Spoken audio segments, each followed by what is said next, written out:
ఖమ్మం జిల్లాలో నిర్వహించిన తెలంగాణ జనగర్జన సభ విజయవంతమైంది. కనీవిని ఎరుకని రీతిలో జనం సభకు తరలివచ్చారు. ఇక అధికార బీఆర్ఎస్ ప్రభుత్వం ఎన్ని అడ్డంకులు సృష్టించి కుట్రలు చేసినా జనం లక్షల్లో తరలివచ్చారు.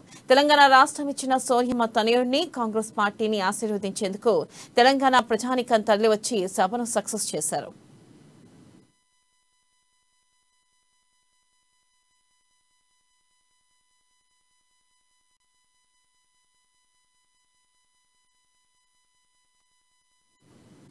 ఇక తెలంగాణ ఖమ్మం గడ్డపై జనగర్జన సభకు విచ్చేసిన భారీ జనసందోహాన్ని చూసిన కాంగ్రెస్ అగ్రనేత రాహుల్ గాంధీ ఉత్సాహంగా ప్రసంగించారు. రాహుల్ హిందీలో ప్రసంగిస్తూ ఉండగా ఉత్తమ్ కుమార్ రెడ్డి తెలుగులోకి అనువదించారు. ఖమ్మం జిల్లా కాంగ్రెస్ పార్టీ కిల్లా అని అభివర్ణించారు. మీ మనసుల్లో మీ రక్తంలో కాంగ్రెస్ ఉందని అన్నారు. పీపుల్ మార్చ్ చేసిన సీఎల్పీ నేత బట్టి విక్రమార్కను అభినందిస్తున్నట్లు తెలిపారు. బట్టి వేల కిలోమీటర్లు పాదయాత్ర చేసి పేదలను భరోసా ఇచ్చారని కొనియాడారు. ने कुछ और कर डाला और अब बीआरएस पार्टी ने अपना नाम बदल दिया, नया नाम लाए हैं बीआरएस, मतलब बीजेपी रिश्तेदार समिति। चीफ मिनिस्टर सोचते हैं कि वो तेलंगाना के राजा हैं, कि तेलंगाना उनकी जागीर है, उनकी है। जो जमीन इंदिरा अम्मा ने और कांग्रेस पार्टी ने दलितों को, आदिवासियों को, गरीब लोगों को दी, वो जमीन टीआरएस वापस ले रहा है। मैं आपको कह रहा हूं, आपने ये सवाल भारत जोड़ो यात्रा में भी उठाया था। ये जमीन चीफ मिनिस्टर की नहीं है, ये जमीन आपकी है, ये आपका हक है और ये जमीन जो आपकी है वो कांग्रेस पार्टी आपके हवाले करेगी। भ्रष्टाचार में आपके चीफ मिनिस्टर ने कोई कमी नहीं छोड़ी। कलेश्वरम प्रोजेक्ट में 1 लाख करोड़ रुपए उन्होंने लिया, छीना। धरनी पोर्टल के बारे में आपने मुझे भारत जोड़ो यात्रा के समय समझाया कि चीफ मिनिस्टर आपकी जमीन किस प्रकार से छीनते हैं। मिशन ककटिया में उन्हें जबरदस्त भ्रष्टाचार किया। समाज के हर सेक्टर से उन्होंने कुछ न कुछ चोरी किया है। समाजంలో అన్ని రంగాలలో किसानों से, दलितों से, आदिवासियों से, युवाओं से, सबसे आपके चीफ मिनिस्टर ने धन छीना है। हमने पार्लियामेंट में बीजेपी के खिलाफ हम खड़े हुए, पार्लियामेंट में कांग्रेस पार्टी बीजेपी के खिलाफ खड़ी रही, मगर टीआरएस और आपके चीफ मिनिस्टर ने बीजेपी की बी टीम का काम किया। जब हमने किसान बिल का मुद्दा उठाया तो पार्लियामेंट में टीआरएस ने बीजेपी की पूरी मदद की। जो भी नरेंद्र मोदी जी चाहते हैं आपके चीफ मिनिस्टर उनके लिए कर देते हैं, क्योंकि नरेंद्र मोदी के हाथ में आपके चीफ मिनिस्टर का रिमोट कंट्रोल है। कांग्रेस पार्टी ने पहले वरंगल में रायतू डिक्लेरेशन किया, उसके बाद हैदराबाद में यूथ डिक्लेरेशन किया और आज एक आपके लिए एक ऐतिहासिक कदम उठा रहे हैं। इसने कुछ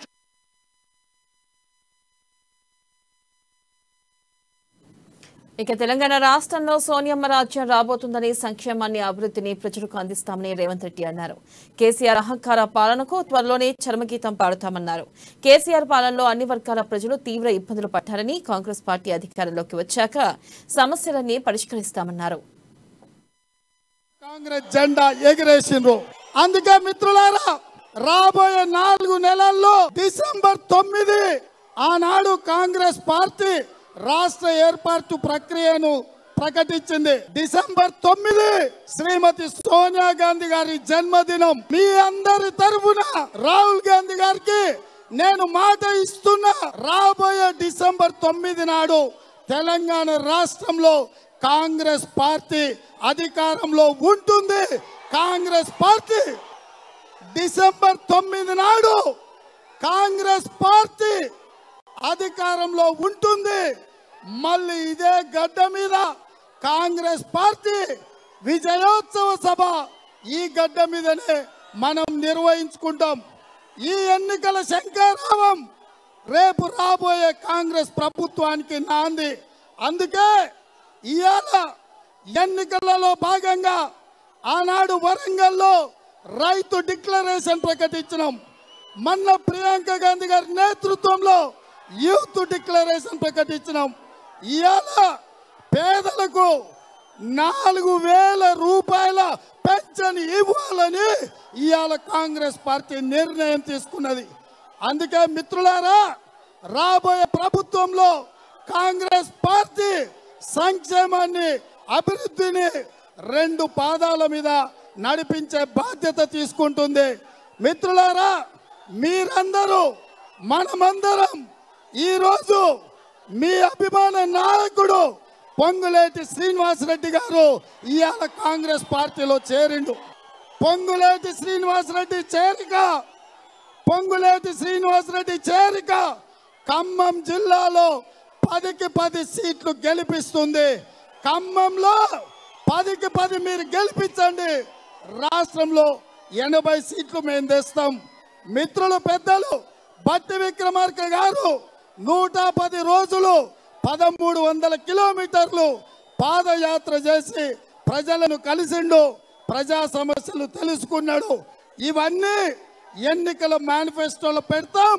తప్పకుండా కాంగ్రెస్ పార్టీ అధికారంలోకి వస్తుంది. మీరందరూ అధికారంలోకి వస్తారన్న వాళ్ళందరూ చేయి పైకెత్తి పిడికిలి బిగించండి.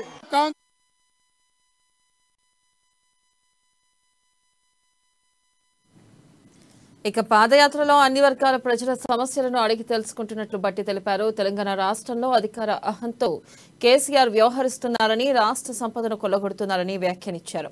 జోడో యాత్రకు పొడిగింపే పీపుల్స్ మార్చ్ పాదయాత్ర అని కాంగ్రెస్ సందేశాన్ని మారుమూల ప్రాంతానికి తీసుకెళ్లామన్నారు.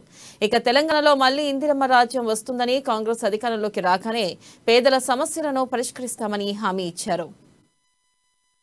భూముల్ని ఈ ప్రభుత్వం 3 ఎకరాల భూ పంపిణీ చేస్తానని పంచకపోగా ఉన్న భూములు కూడా లాక్కుంటున్నారు.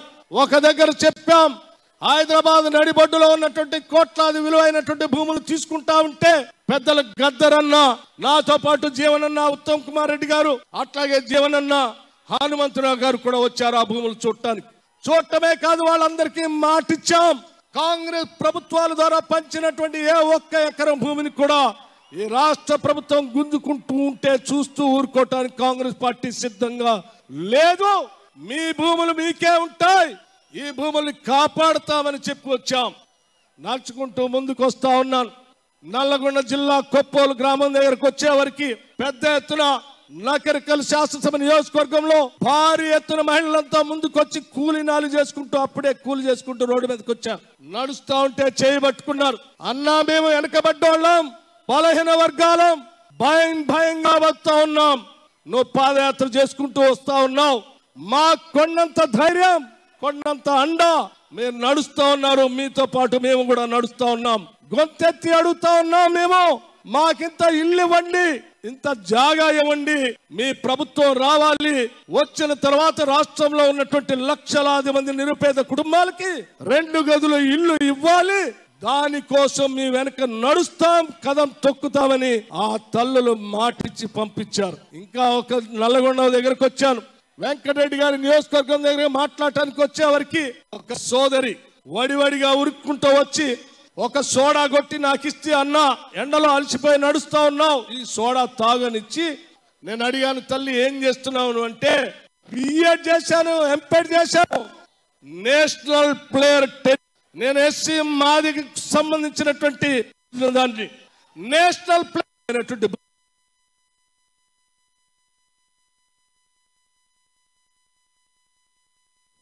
ఇక బీఆర్ఎస్ ను బంగాళాఖాతంలో పడేయడం కాంగ్రెస్ కు మాత్రమే సాధ్యమని మాజీ ఎంపీ కాంగ్రెస్ నేత పొంగులేటి శ్రీనివాసరెడ్డి అన్నారు. యావత్ దేశంలో కాంగ్రెస్ గ్రాఫ్ పెరిగిందని చెప్పారు. ఖమ్మంలో కాంగ్రెస్ నిర్వహించిన జనగర్జన బహిరంగ సభలో పొంగులేటి రాహుల్ గాంధీ సమక్షంలో ఆ పార్టీలో చేరారు. ఈ సందర్భంగా బీఆర్ఎస్ ప్రభుత్వం కేసీఆర్ పై తీవ్ర విమర్శలు చేశారు. ఇక తెలంగాణ ఇచ్చింది సోనియా గాంధీని, కానీ అధికారంలోకి వచ్చిన బీఆర్ఎస్ మాత్రం రాష్ట్రానికి చేసింది ఏమీ లేదన్నారు. 2014-18 ఎన్నికల్లో చెప్పిన వాగ్దానాలు, ఇచ్చిన హామీలు పూర్తి చేయలేదని దుయ్యబట్టారు. నెలల తర్వాత ఒక నిర్ణయం తీసుకోవడం జరిగింది. వివిధ ప్రాంతాల్లో ఆత్మీయ సమ్మేళనాలు ఏర్పాటు చేసుకున్నాం. అనేక ప్రాంతాలు తిరిగాం, అనేక సంఘాలను కలిసాం, అనేక మతాలు, అనేక కులాలను కలిస్తే యావత్ ప్రజలది ఒక్కటే తీర్పు. అనా వేడి నీళ్ళక చన్నీళ్ళన్నట్లు మీరు కాంగ్రెస్ పార్టీలో జాయిన్ అయినట్లయితే ఒక్క ఉమ్మడి ఖమ్మం జిల్లాలోనే కాదు, తెలంగాణ రాష్ట్రంలో కాంగ్రెస్ కి మీకు మంచి జరుగుతుందని యావత్ తెలంగాణ బిడ్డలు తెలియజేయటం జరిగింది. దాన్ని దృష్టిలో పెట్టుకొని ఢిల్లీ వెళ్ళిన తర్వాత రాహుల్ గాంధీ గారిని, ఖర్గే గారిని, ప్రియాంక గాంధీ గారిని కలిసిన తర్వాత తప్పకుండా కాంగ్రెస్ పార్టీలోనే జాయిన్ అవ్వాలని నిర్ణయించుకున్నాం. ఈ నిర్ణయం వెనుక లక్షలాది మంది మీ అందరి అభిప్రాయం కూడా అదే. ఏ వేదిక మీదకి వెళ్ళినా అనేక సందర్భాల్లో మీరు కూడా అదే చెప్పారు. మీ అందరి అభిప్రాయాలకు అనుగుణంగా కాంగ్రెస్ పార్టీలో జాయిన్ అయ్యాం. భవిష్యత్తులో ఏదైతే తెలంగాణ రాష్ట్రంలో అనేక అంశాలు ఉన్నాయి, తప్పకుండా ఈ అంశాలన్నీ సాధించాలి అంటే ఒక్క కాంగ్రెస్ పార్టీతోనే సాధ్యపడుతుంది. ఈనాడు అధికారంలో ఉన్న బీఆర్ఎస్ పార్టీ బిర్రగిస్తే బిర్రక ఒక పక్క బీఆర్ఎస్ పార్టీ ఉంది, రెండో పక్క యాంటీ గవర్నమెంట్ ఓటుతో పాటుగా కాంగ్రెస్ పార్టీ ఉంది.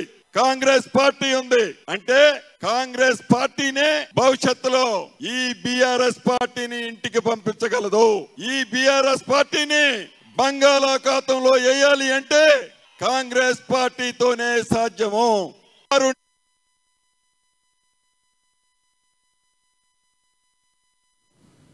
ఇక మంత్రి కేటీఆర్ పై కోమటిరెడ్డి వెంకటరెడ్డి ఫైర్ అయ్యారు. 200 పెన్షన్ వచ్చే కాంగ్రెస్ కు ఓటేయాలా, 2000 రూపాయలు ఇచ్చే బీఆర్ఎస్ కు ఓటేయాలన్న మంత్రి వ్యాఖ్యలకు కౌంటర్ ఇచ్చారు. కాంగ్రెస్ అధికారంలోకి వస్తే 4000 రూపాయల పెన్షన్ ఇస్తామన్నారు. ఈ సందర్భంగా బీఆర్ఎస్ ప్రభుత్వంపై తీవ్ర విమర్శలు చేశారు. టీఆర్ఎస్ కావాలా? అరే కేటీఆర్ ఇక చూసుకో, 4000 రూపాయలు నెలకు, 4000 రూపాయలు.